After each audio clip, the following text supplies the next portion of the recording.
찬송 부르겠습니다. 335장입니다. 찬송가 335장 부르겠습니다.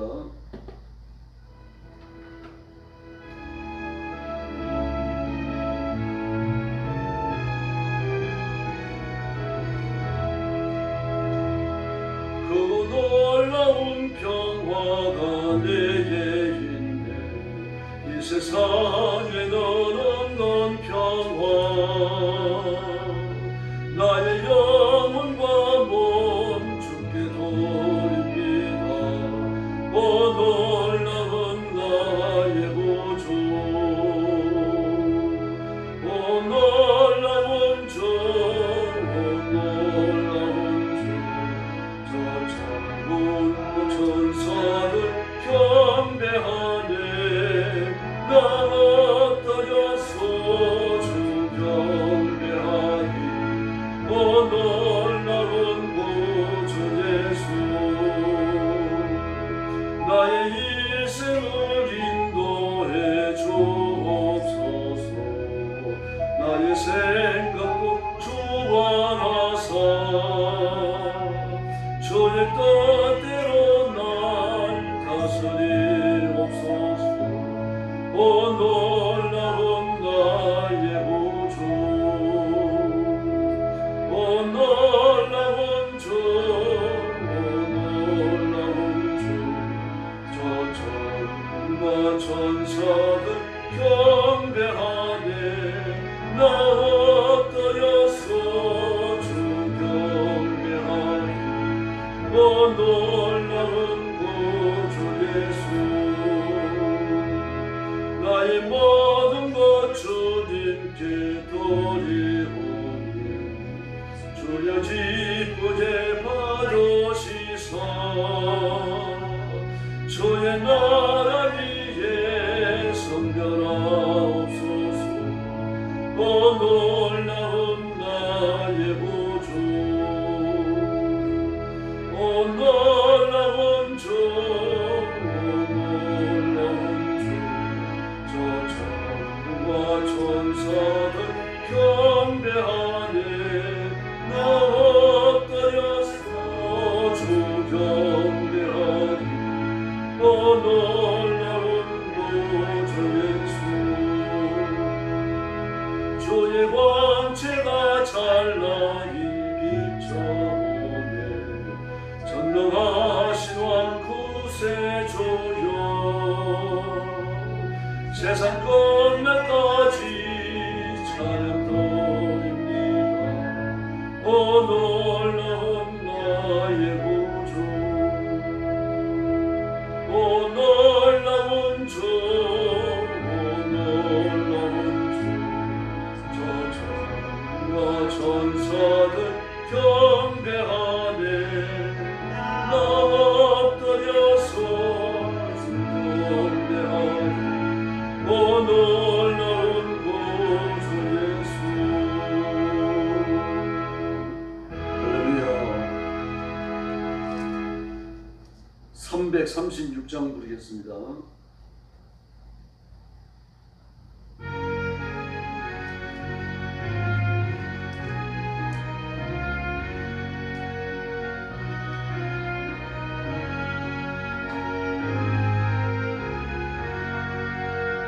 혼란과 비막 주내고 성도는 신랑 지켰네. 이 신랑 생각할 때에 기쁨이 충만하도다. 성도의 신앙 따라서 적도록 충성하겠네. 옥중에 매인 성도라 양심은 자유롭네.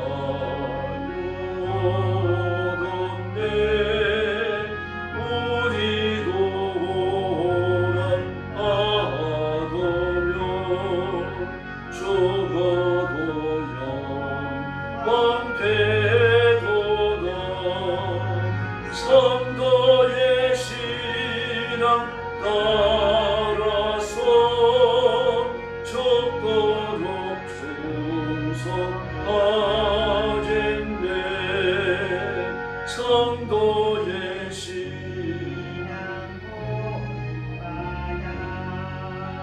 원수도 사랑하겠네. 인자하노로 행실로 이 신앙 전하리라. 성도의 신앙 따라서 죽도록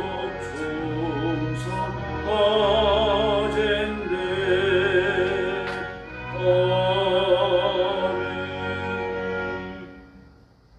신앙 고백하겠습니다.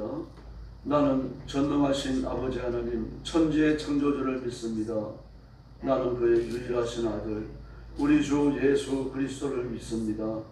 그는 성령으로 잉태되어 동정녀 마리아에게서 나시고 본디오 빌라도에게 고난을 받아 십자가에 못 박혀 죽으시고 장사된 지 사흘 만에 죽은 자 가운데서 다시 살아나셨으며 하늘에 오르시어 전능하신 아버지 하나님 우편에 앉아 계시다가 거기로부터 살아있는 자와 죽은 자를 심판하러 오십니다. 나는 성령을 믿으며 거룩한 공교회와 성도의 교제와 죄를 용서받는 것과 몸의 부활과 영생을 믿습니다. 아멘. 우리 아버지 하나님 감사합니다.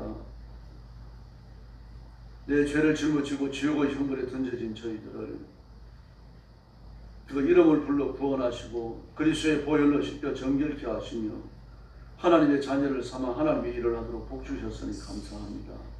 오늘 아침도 주 앞에 엎드려 구원의 하나님, 창조의 하나님, 심판의 하나님께 영광과 경배와 찬양을 바칩니다. 저와 성도들을 기억하시고 하나님의 가슴에 품으셔서 세상을 이기고 죄를 이기고 마귀의 권세를 깨뜨리는 능력 있고 힘 있는 성도로 세상을 살아가게 하여 주시옵소서. 오늘도 죽음의 전쟁터와 재난의 현장과 땅끝까지 이르러 복음 전하는 사랑하는 선교사님들과 주의 종들과 성도들을 기억하시고 눈동자처럼 지켜주시며 권능과 권세와 하나님의 살아계심의 표적을 허락해 주시옵소서. 오늘 아침도 저희들이 말씀을 나눕니다. 성령님 뜨겁게 역사하셔서 하나님의 음성을 듣는 귀한 시간이 되게 하여 주시옵소서.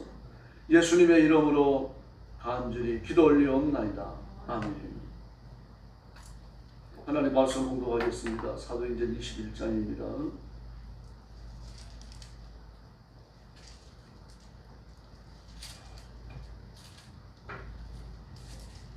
네, 1절 말씀부터 제가 먼저 공독합니다. 우리가 그들을 작별하고 배를 타고 바로 보스로 가서 이튿날 로도에 이르러 거기서부터 바다라로 가서 베니게로 건너가는 배를 타서 만나서 타고 가다가 그브로를 바라보고 이를 왼편에 두고 수리하러 항해하여 두로에 상륙하니 거기서 배의 짐을 풀려 함이라. 제자들을 찾아 거기서 이래를 머물더니 그 제자들이 성령의 감동으로 바울들은 예루살렘에 들어가지 말라 하더라. 이 여러 날을 지낸 후에 우리가 떠나갈새 그들이 다 그 처자와 함께 성문 밖까지 전송하거늘 우리가 바닷가에서 무릎을 꿇고 기도하고 서로 작별한 후 우리는 배에 오르고 그들은 집으로 돌아가니라. 두로를 떠나 항해를 마치고 돌레마니에 이르러 형제들에게 안부를 묻고 그들과 함께 하루를 있다가 이튿날 떠나 가이사랴에 이르러 7 집사 중 하나인 전도자 빌립의 집에 들어가서 머무르니라. 그에게 딸 셋이 있으니 천으로 예언하는 자라. 여러 날 머물러 있더니 아가보라 하는 한 선지자가 유대로부터 내려와 우리에게 와서 바울의 띠를 가져다가 자기 수적을 잡아매고 말하기를 성령이 말씀하시되 예루살렘에서 유대인들이 이같이 이 띠의 임자를 결박하여 이방인의 손에 넘겨주리라 하거늘 우리가 그 말을 듣고 그 사람들과 더불어 바울에게 예루살렘으로 올라가지 말라 권하니 바울이 대답하되 여러분이 어찌하여 울어 내 마음을 상하게 하느냐. 나는 주 예수의 이름을 위하여 결박당할 뿐 아니라 예루살렘에서 죽을 것도 각오하였노라 하니 그가 권함을 받지 아니하므로 우리가 주의 뜻대로 이루어지이다 하고 그쳤노라. 이 날 후에 여장을 꾸려 예루살렘으로 올라갈새 가이사랴의 몇 제자가 함께 가며 한 오랜 제자 그브로 사람 나손을 데리고 가니 이는 우리가 그의 집에 머물려 함이니라. 예루살렘에 이르니 형제들이 우리를 기꺼이 영접하거늘 그 이튿날 바울이 우리와 함께 야고보에게 들어가니 장로들도 다 있더라. 바울이 문안하고 하나님이 자기의 사역으로 말미암아 이방 가운데서 하신 일을 낱낱이 말하니 그들이 듣고 하나님께 영광을 돌리고 바울더러 이르되 형제여 그래도 보는 바에 유대인 중에 믿는 자 수많은 있으니 다 율법의 영성을 가진 자라. 내가 이방에 있는 모든 유대인을 가르치되 모세를 배반하고 아들들의 하지 말고 지키지 말라 한다함을 그들이 들었도다. 그러면 어찌할꼬 그들이 필연 그대가 온 것을 들으니 우리가 말하는 이대로 하라. 선한 네 사람이 우리에게 있으니 그들을 데리고 함께 결례를 행하고 그들을 위하여 바울을 내어 머리를 깎게 하라. 그러면 모든 사람이 그대에 대하여 들은 것이 사실이 아니고 그대도 율법을 지켜 행하는 줄로 알 것이라. 주를 믿는 이방인에게는 우리가 우상의 제물과 피와 목매어 죽인 것과 음행을 피할 것을 결의하고 편지하였느니라 하니 바울이 이 사람들을 데리고 이튿날 그들과 함께 결례를 행하고 성전에 들어가서 각 사람을 위하여 제사 드릴 때까지 결례 기간이 만기된 것을 신고하니라. 그 이래가 더욱 참에 아시아로부터 온 유대인들이 성전에서 바울을 보고 모든 무리를 충동하여 그를 붙들고 외치되 이스라엘 사람들아 도우라. 이 사람은 각처에서 우리 백성과 율법과 이곳을 비방하여 모든 사람을 가르치는 그 자인데 또 헬라인을 데리고 성전에 들어가서 이 거룩한 곳을 더럽혔다 하니 이는 그들이 전에 예배소 사람 드로비모가 바울과 함께 시내에 있음을 보고 바울이 그를 성전에 데리고 들어간 줄로 생각함이로라. 온 성이 소동하여 백성이 달려와 모여 바울을 잡아 성전 밖으로 끌고 나아가니 눈들이고 다치더라. 그들이 그를 죽이려 할 때 온 예루살렘이 요란하다는 소문이 군대의 천부장에게 들림에 그가 급히 군인들과 백부장들을 거느리고 달려 내려가니 그들이 천부장과 군인들을 보고 바울 치기를 그치니라. 이에 천부장이 기꺼이 가까이 가서 바울을 잡아 두 쇠사슬로 결박하라 명하고 그가 누구이며 그가 무슨 일을 하였느냐 물으니 무리 가운데서 어떤 이는 이런 말로 어떤 이는 저런 말로 소리치거늘 천부장이 소동으로 말미암아 진상을 알 수 없어 그를 영내로 데려가라 명하니라. 바울이 충대에 이를 때에 무리의 폭행으로 말미암아 군사들에게 들려가니 이는 백성의 무리가 그를 없이하고 하자고 외치며 따라가니라.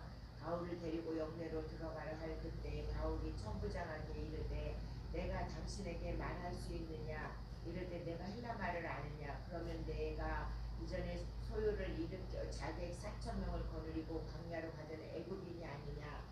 바울이 이르되 나는 유대인이라 소읍이 아닌 길리기아 다소 시의 시민이니 청컨대 백성에게 말하기라 허락하라 하니 40절 같이 봅니다. 천부장이 허락하거늘 바울이 청대 위에 서서 백성에게 손짓하여 매우 조용히 한 후에 히브리 말로 말하니라. 아멘. 네, 사도행전 2장은 바울의 시련이 시작된 겁니다. 그가 세 번째 선교 여행을 마치고 예루살렘에 이르러서 이제 선교 보고를 하는 그 과정에서 바울에게 고난이 시작되고 있습니다. 1절 이하의 말씀을 보면 바울의 미래에 준비되어 있는 시련에 관해서 이야기합니다. 4절까지의 말씀은 두로의 제자들을 만나고 그의 예언을 바울이 경청하고 있습니다. 1절 이하의 말씀을 보면 그들을 작별하고 배를 타고 바로 보스로 가서 그렇게 말합니다. 바울이 드로아에 이르러 가지고 복음을 전하고 말씀을 전하고 또 삼층루에서 떨어진 그 청문에서 떨어진 죽은 유두보를 살려주고 그리고 이제 출발한 겁니다. 뭐 예배드리던 청년이 떨어져 죽었으니까 죽은 사람이 살아나야 할 판인데 예배드리던 사람이 죽었으니까 전도가 막힐 수 있는 거죠. 그래서 바울은 급히 내려가서 그를 위해서 기도하고 그의 생명을 또 살려냅니다. 그러므로 사람이 죽었다는 건 큰 시험이지만 그를 살려내니까 시험에 비해서 복이 된 거죠. 하나님께서는 하나님의 사람들을 하나님의 가지신 영화로움으로 입혀주시고 하나님의 교회도 유익하게 하시는 줄로 믿습니다. 그리고 두로에 이르렀어요. 그 3절에 보니까 두로의 상류관이 거기서 제자들을 찾아서 이래를 머물렀다 그렇게 말합니다. 근데 그 제자들이 성령의 감동을 받아서 예루살렘에 들어가지 말라라고 말합니다. 왜 들어가지 말라고 말합니까? 그 바울이 고난을 당해야 하기 때문입니다. 바울을 고난 속으로 몰아넣는 그 절박한 환경이 예루살렘에서 기다리고 있기 때문이죠. 그래서 바울은 개의치 아니하고 예루살렘으로 올라갑니다. 그러자 이제 바울을 또다시 못 볼 줄 알기 때문에 그 가족들이 성문앞까지 와가지고 바울을 전송하니까 바울은 거기에서 바닷가에서 무릎을 꿇고 그 제자들을 위해서 간절히 축복하며 기도해주고 그리고 배를 타고 그 길을 떠나갑니다. 그리고 7절 말씀에 보니까 돌레마에 이르러 형제들이 안부를 묻고 또 출발합니다. 그리고 가이사랴에 도달해가지고 도착했는데 7집사 중 하나인 빌립이 거기에 머물고 있었어요. 빌립은 그 예루살렘 사람 아닙니까? 예루살렘 교회 집사님이잖아요. 그런데 어디까지 왔습니까? 가이사랴까지 왔습니다. 가이사랴는 지중해 연안에 있는 항구 도시입니다. 조만한 항구 도시, 큰 도시는 아니고요. 거기에 이르러서 이제 전도자 빌립의 집에 들어갔습니다.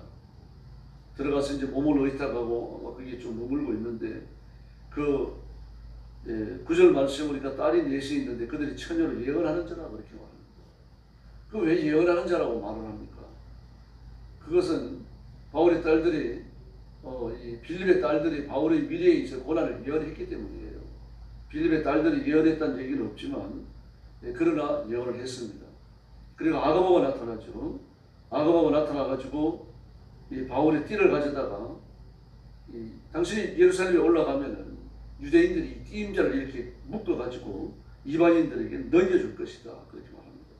그러니 두로의 제자들이 얘기를 했죠. 빌립의 딸들이 만류하죠. 그리고 선지자 아가보가 띠 임자를 묶어가지고 이방인들에 넘겨준다고 말을 하니까 그들이 울면서 만류하는 겁니다. 예루살렘에 올라가지 마세요. 근데 교회 지도자였어요. 그런 주축으로 해외 선교가 이루어지고 있었고 그리고 복음의 심는 역사가 나타나고 있었던 겁니다. 그러므로 그런 바울이 잡혀간다고 하면은 교회는 큰 손실을 입게 되는 거죠. 뿐만 아니라 하나님이 미리 환난과 고난에 대해 예고하셨으니까 알려주셨으니까 이건 피하지 않기 위함이 아니냐 이렇게 생각하는 건 인지상정이죠. 당연한 거죠. 환난이 기다리고 있는데 어디서 올라가서 환난을 당하세요. 그럴 사람이 누가 있습니까? 말려야 되는 거죠. 그래서 말린 겁니다. 당연한 이치입니다. 근데 바울은 뭐라고 합니까? 어째 우러가고 내 마음을 상하지 않느냐. 나는 예루살렘에 올라가서 예수님의 이름으로 결박당할 뿐 아니라 죽을 것도 각오했다. 20장에도 그 말씀이 나오죠. 내가 예수께서 내게 맡기신 복음을 위해서 내가 내 생명을 조금 더 귀한 것을 여기지 않는다. 그렇게 말을 했고 오늘도 그 말씀을 한 번 더 확인합니다. 그래서 14절에 우리가 권함을 받지 아니함으로 그랬습니다. 그래서 주의 뜻대로 이루어지기를 바랍니다. 이 자신들은 바울을 만류하는 겁니다. 그런데 바울은 가겠다는 거예요. 가서 내가 죽더라도 복음 전해야 되겠다. 그랬더니 그들이 취할 수 있는 건 한 가지밖에 없는 거죠. 주의 뜻대로 이루어지기를 바랍니다. 스스로 지혜로운 겁니다. 그리고 이제 여러 날 후에 여장을 꾸려갖고 예루살렘을 올라갑니다. 그리고 이 가이사랴에서 몇 제자가 함께 올라왔어요. 그리고 예루살렘에 도착했을 때 예루살렘 교회 형제들이 바울을 영접했습니다. 18절 말씀에 보니까 우리가 함께 야고보에게로 들어가니 야고보가 그 당시 그 예루살렘 교회 대표자 담임 목사님이었습니다.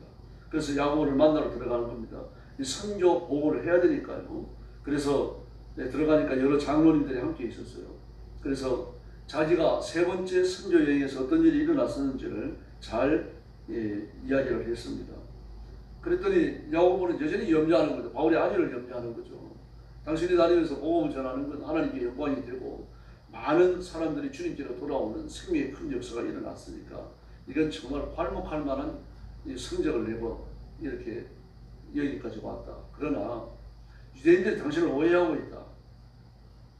21절에 보니까 이방인에 있는 모든 유대인을 가르치되 모세를 배반하고 관습을 지키지 말라. 이렇게 가르친다라고 여기까지 예루살렘에까지 알려져 있다. 이 말씀은 율법으로 구원받지 못하니까 예수 그리스도를 믿어야 된다 이거 이야기한 거 아닙니까? 율법을 지키지 말라고 말한 적이 없습니다. 바울은요. 그런데 오늘 말씀에 보면은 모세를 배반하고 할례를 행하지 말고 관습을 지키지 말고, 이 관습은 장로들의 유전을 말합니다. 그러니까 율법을 배반했다는 뜻이죠. 율법을 지키지 말라고 가르쳤다는 뜻입니다. 바울이 이게 염려스러운 거예요 지금. 네가 나가서 열심히 일하는 건 좋은데 너에 대해 가지고 사람들이 오해하고 있다. 그러니까 이건 기독교에 대한 결정적 패착이 될 수도 있는 겁니다. 그래서 부탁을 하는 겁니다. 여기 보면 서원이 끝난 형제가 있는데 이들을 데리고 가서 결례를 행하고 비용을 내서 머리를 깎게 하라 그랬습니다. 이 서원은 하나님이 일을 하겠다는 서원이죠. 레위기 28장인가 23장인가 그게 나오는 대로 나실입니다. 기간이 정해져 있는 나실입니다.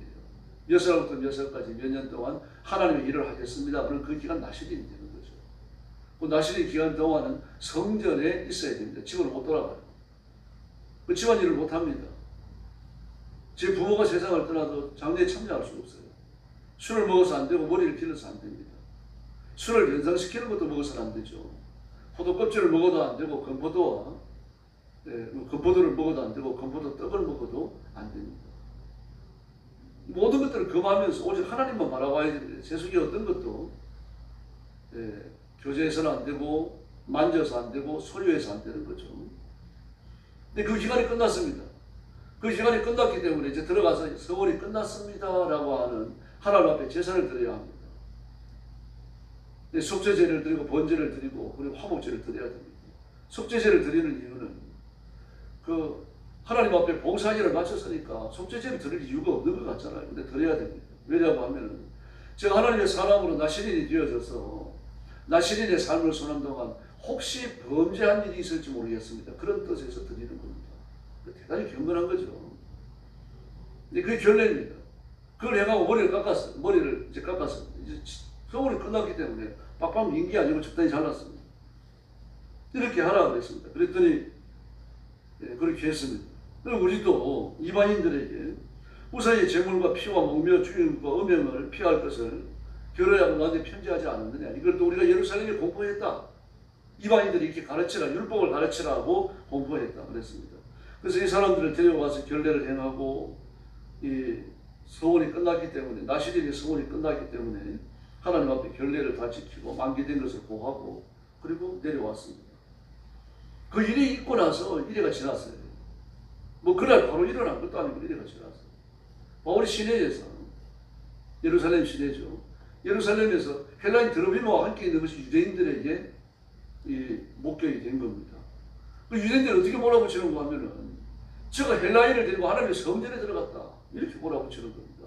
바울과 드로피모가 있으니까 결례가 끝난 사람들을 데리고 그 성전에 들어가서 결례가 끝난 것을 고하고 제물을 드리고 그리고 머리를 깎고 나왔는데 거기에 드로피모가 있었다 이렇게 몰아붙이는 겁니다. 상당히 고의적인 거죠. 바울을 잡아 가두기 위해서 고의적인 거고 바울의 마귀가 번뜩이는 지혜를 준 겁니다 지금. 그래서 28절에 보니까 헬라인을 데리고 성전에 들어가서 이 거룩한 것을 더럽혔다 그렇게 몰아붙이는 겁니다. 그래가지고 백성들이 몰려 들어가지고 바울을 잡았어요. 바울을 잡아가지고 린치를 행한 겁니다. 왜냐고 하면요 31절에 보니까 그를 죽이려 할 때에 그랬습니다. 때렸어요. 바울을 잡아가지고 이리 치고 저리 치고 때린 겁니다. 사람이 죽어가니까 일부 사람들이 그 예루살렘의 치안을 담당하고 있는 백부장이 천부장이 보호했고 천부장은 백성들을 데리고 내려온 겁니다. 와가지고 보니까 그 일이 벌어졌어요. 그래서 33절에 보니까 천부장이 바울을 잡아가지고 쇠사슬로 결박을 하고 무슨 일을 했는지 물었습니다. 이 바울이 무슨 짓을 저질렀기에 너희들이 바울을 붙잡아서 때렸느냐. 이거 불법한 일이 아니냐. 그랬더니 막 어떤 사람은 이런 말로 저런 사람은 저런 말로 바울의 죄를 고하는데 하나도 통일되는 말이 없습니다. 전부 다 모함을 하다 보니까 이런 거짓말 저런 거짓말을 내놓는 거죠. 그리고 36절에 보니까 그를 없이 하자, 그를 죽이라 그렇게 말하는 거예요. 예수님께 했던 스데반에게 했던 그 지독한 반대하는 억압을 바울에게도 지금 하고 있는 겁니다. 그래서 바울을 데리고 이제 영내로 들어가는 겁니다. 천부장이 거하고 있는 그 부대 내로 들어가는 거죠. 부대 내로 들어가면서 말합니다. 내가 당신에게 말할 수 있느냐? 네가 헬라말을 아느냐? 유대인인데 헬라말을 아느냐? 유대인들은 지식인이 아니면 헬라말을 못했고요. 그리고 이제 주로 히브리어를 말했고 아람어를 많이 했습니다. 주로 아람어를 많이 썼어요. 아람어가 그 당시 가나안을 중심으로 해서 건동 지역이 많이 퍼져 있었습니다. 그러나 좀 지식이 있는 사람들, 또 관공서에서 일했던 사람들, 이런 사람들은 대부분 헬라어를 썼습니다. 그런 히브리인으로서 헬라어를 사용하니까 네가 이 사람이 지식이 있구나, 상당히 많이 배운 사람이구나, 이 천부자 이런 생각을 하는 겁니다. 이런 사람을 왜 죽이려 했을까? 그래가지고 네가 헬라말을 아느냐 그렇게 물었던 겁니다. 그러면서 묻습니다. 네가 요전에 그 소요를 일으키고 그 백성들을 이렇게 끌어모아가지고 광야로 도망갔던 그 애굽인이냐 그렇게 말합니다. 자기에게 4천을 자기에게라고 하는 건 그걸 추정하는 사람을 말합니다. 이단이에요. 광야를 가던 애굽인이냐, 네가 이단의 두목이냐 그렇게 묻는 겁니다. 네가 이단의 교주냐, 네가 신천지 이만이냐 그런 식으로 묻는 겁니다. 나는 아니다. 나는 바울이고 나는 유대인이고 조그마한 성읍도 아닌 길리기아 다소에서 태어났다. 길리기아 다소라고 하면은 예루살렘에서 멀지 않지만 상당히 큰 도시예요. 그러면서 백성들에게 말할 수 있는 기회를 달라. 그러니까 이 청대에 서가지고 영에 있는 그 부대에 있는 청대입니다. 그 청대에 서가지고 유대인들이 히브리어로 말을 하는 겁니다. 근데 그 이후의 일들이 이제 22장에 쭉 기록되어져 나옵니다. 이렇게 그 열심히 주의 일을 하고 하나님께 그 영광을 돌리는 일을 하는데 이렇게 고난이 계속되고 있는 겁니다. 바울이 시련을 당할 이유가 없잖아요. 뭐 죄를 지었습니까? 그래서 상당히 예민한 사람이었고 하나님 앞에 성품과 삶이 정확한 사람이었어요. 그 자신에 대한 간증을 말할 때도 그랬잖아요. 내가 율법으로 흠이 없었다 그렇게 말합니다. 열심으로 교회를 핍박했다. 다시 말해서 그 구약 종교, 유대 종교와 자기가 섬기는 신앙의 소신을 위해 갖고 죽을 각오도 하고 사는 사람이라는 말입니다. 이런 사람이 죄를 지은 게 없죠. 그런데도 불구하고 바울이 이렇게 고난 속에 있습니다. 뿐만 아닙니다. 예수 믿고 나서 하나님의 자녀가 되고 나서 그가 열정을 다해서 율법을 그렇게 순종히 했던 것처럼 예수님께 복종하며 살았거든요.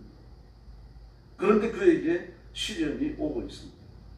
그 시련이 예루살렘에 도착하자마자 펼쳐지고 있는 거죠.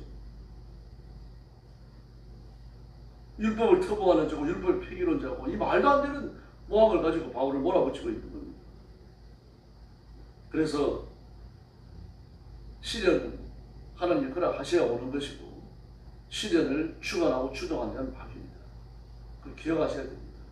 사람들을 통해 시험이 오고 사람들을 통해 시련이 오고 누가 나를 모함하고 누가 나에 대해서 안 좋은 소문을 퍼뜨리고 그 전부 다 마귀가 하는 짓입니다. 나를 넘어뜨리려고요.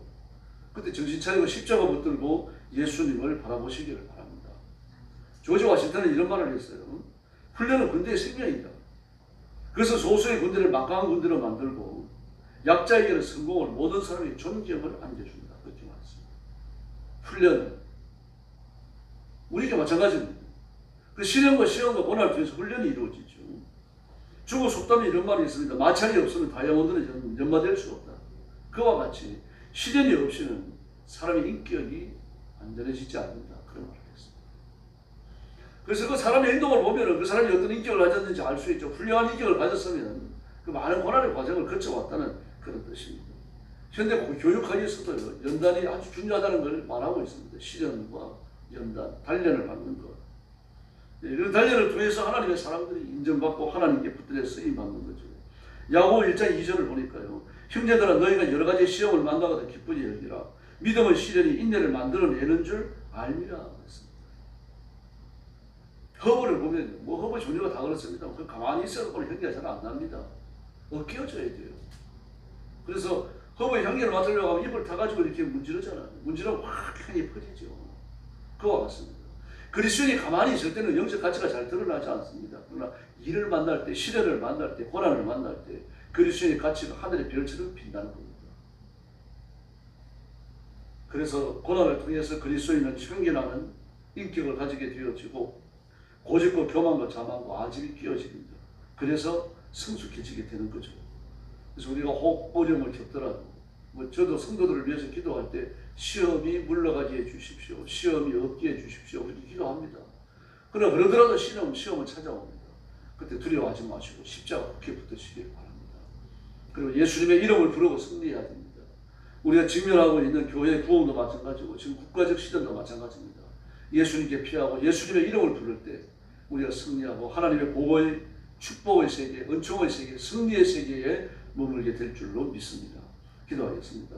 자비로우신 아버지 하나님 감사합니다. 지난 밤에도 주님 품 안에서 편히 쉬게 해주시고 하루가 시작되는 미면에 저희들을 부르셔서 주 앞에 엎드려 경배를 바치며 하나님 앞에 영광 돌리게 하시니 감사합니다. 이 시간 주의 성령께서 능력과 권능으로 임하여 저와 성도들을 사로잡으시며 그 입술의 간구와 기도를 들으시고 성숙한 인격을 주시며 날마다 새로운 영성을 얻게 하시고 하나님의 은혜가 날마다 폭포수처럼 임하는 귀한 은총을 체험하게 하여 주옵소서. 오늘 아침도 기도할 때 시험이 물러가게 하시고 악한 영들이 도망가게 하시며 악한 마귀의 권세가 깨어지게 하여 주옵소서. 하늘의 승리를 맛보게 하여 주옵소서. 성도들 가정마다 복을 받아 평안하게 하시고 교회도 하나님의 복을 받아 번성하며 부흥하며 장대케 하여 주시옵소서. 뜨거운 교회, 살아있는 교회가 되게 하여 주시옵소서. 이 민족도 복을 받아서 위기와 시련을 이겨내게 하시고 하나님이 다스리시며 하나님이 복 주시며 하나님이 승리케 하시는 복된 나라가 되게 하여 주옵소서. 예수님의 이름으로 간절히 기도 올리옵나이다. 아멘. 주기도 드리겠습니다. 하늘에 계신 우리 아버지, 아버지의 이름을 거룩하게 하시며 아버지의 나라가 오게 하시며 아버지의 뜻이 하늘에서와 같이 땅에서도 이루어지게 하소서. 오늘 우리에게 일용할 양식을 주시고 우리가 우리에게 잘못한 사람을 용서하여 준 것 같이 우리 죄를 용서하여 주시고 우리를 시험에 빠지지 않게 하시고 악에서 구하소서. 나라와 권능과 영광이 영원히 아버지의 것입니다. 아멘. 합심 기도하겠습니다. 참여하신 하나님 감사합니다. 오늘 아침도 저희들을 불러 하나님 앞에 기도하고 이 시간 주의 성령